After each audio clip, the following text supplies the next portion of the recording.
മുൻവൈരാഗ്യം എന്നുള്ള സംഭവം വരേണ്ട ആവശ്യമില്ല. വിം ഡോക്ടർ ചികിത്സിച്ചിട്ടില്ല എന്നാണ് അന്നത്തെ പേപ്പർ കാര്യങ്ങളിലൊക്കെ അറിയുന്നത്. എന്നെ ഹോസ്പിറ്റലിലെ PRO വിളിച്ചു. ഞാൻ അവിടെ സമീപത്ത് തന്നെയാണ് താമസിക്കുന്നത് പറഞ്ഞല്ലോ. അതുകൊണ്ട് എന്നെ വിളിച്ചപ്പോൾ പെട്ടെന്ന് ഓടിയെത്തുകയാണ് ചെയ്തത്. അവിടെ ജനറൽ സർജറി ഡോക്ടർ ഉണ്ടായിരുന്നു തിയേറ്ററിൽ. അപ്പോൾ ഞാനും ഡോക്ടറും കൂടെ കയറി പരിശോധിച്ചു, ഫസ്റ്റ് എയ്ഡ് കൊടുത്തു, എന്നിട്ട് ഇങ്ങോട്ട് കൊണ്ടുവന്നു. അറിഞ്ഞിട്ട് ഇപ്പം പേഷ്യൻ്റ് വിപിനെ ഇങ്ങോട്ട് കൊണ്ടുവന്നിട്ടേ ഉള്ളൂ. നമ്മളിപ്പോൾ സർജറിക്ക് ന്യൂറോ സർജറി വിഭാഗത്തിലേക്ക് CT ശേഷം കൊണ്ടുപോയിട്ട് തുടർ ചികിത്സ ഇവിടുത്തെ വിദഗ്ധ ഡോക്ടർമാർ തീരുമാനിക്കുന്നതാണ്.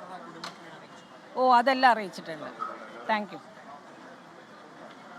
എന്നാലും ജീവൻ ഭയമില്ലാതെ ജോലി ചെയ്യേണ്ടവരാണ്. അവർക്ക് അതിനുള്ള ഒരു സാഹചര്യവും അന്തരീക്ഷം ഒരുക്കി കൊടുക്കുക എന്നുള്ളത് ഉത്തരവാദിത്തപ്പെട്ടവരുടെ കടമയാണ്, ഉത്തരവാദിത്തമാണ്. എന്നാൽ ഇപ്പോൾ നമ്മൾ ദൃശ്യങ്ങൾ കാണുന്നത്, ഇപ്പോൾ ഈ പറയുന്നത് പോലെ സർക്കാർ ആശുപത്രിയിലെ ജീവനക്കാർ സമരം നടത്തുകയാണ് KGMOയുടെ നേതൃത്വത്തിൽ. നേരത്തെ KGMO പ്രതിനിധികൾ പറഞ്ഞതുപോലെ കോഴിക്കോട് ഇന്ന് എമർജൻസി സേവനം ഒഴികെ ബാക്കി എല്ലാ സർക്കാർ സേവനങ്ങളും ആശുപത്രികളിലെ സേവനങ്ങളും പണിമുടക്കുകയാണ്. താമരശ്ശേരിയിൽ എല്ലാ ഡിപ്പാർട്ട്മെന്റുകളും പണിമുടക്കും. ജീവൻ അപകടത്തിൽപ്പെടുത്താൻ തികച്ചും പ്രതിഷേധാർഹമായ കാര്യമാണ്. ഇതിനെതിരായിട്ട് പോരാട്ടങ്ങൾ വളരെയധികം ഡോക്ടർമാരുടെ സംഘടനകൾ വിവിധ തലത്തിൽ നടത്തുകയുണ്ടായി. നമ്മുടെ സംസ്ഥാനത്ത് ഒരു നിയമം ഉൾപ്പെടെ പാസ്സാക്കിയിട്ടുണ്ട്. ഇനി വേണ്ടത് ആശുപത്രികളെ സുരക്ഷിത മേഖലയാക്കുകയും എല്ലാ ആരോഗ്യ പ്രവർത്തകർക്കും അവരുടെ ജീവൻ രക്ഷിക്കാൻ വേണ്ടി ജീവൻ പണയം വെച്ച് പ്രവർത്തിക്കുന്ന എല്ലാ ആരോഗ്യ പ്രവർത്തകരുടെയും ജീവൻ സംരക്ഷിക്കേണ്ടത് പൊതു സമൂഹത്തിൻ്റെയും സർക്കാരുകളുടെയും ബാധ്യതയാണ്. അപ്പോൾ അതുകൊണ്ട് തന്നെ അത്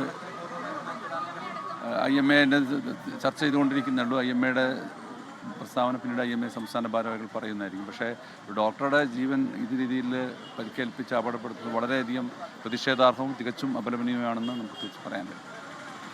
ലോകത്തെവിടെയായാലും ഏത് സമയത്തും 24 വാർത്തകളും ഓഗ്മെന്റഡ് റിയാലിറ്റി പാക്കേജുകളും എക്സ്പ്ലെയിനറുകളും വിശദമായി കാണാൻ ഞങ്ങളുടെ YouTube ചാനൽ നിങ്ങൾക്ക് സബ്സ്ക്രൈബ് ചെയ്യാം.